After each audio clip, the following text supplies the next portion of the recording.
Hi guys, magandang tanghali. Dito ako, dito lang sa bahay, wala pa tayong pasok. Ayan. Nagluluto ng ulam. Ito guys, luto tayo. Simpleng ulam lang to.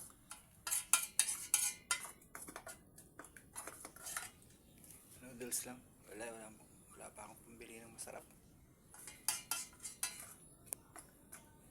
Ayan.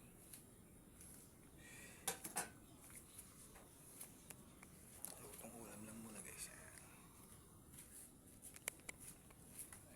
Pasensya na kayo. Mahirap lang ang lolo nyo. Ayan lang.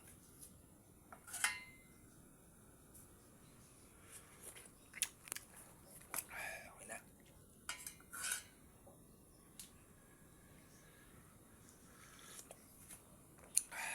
Nice.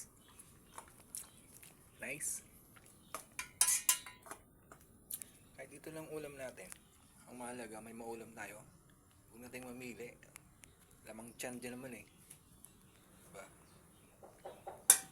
Diba guys?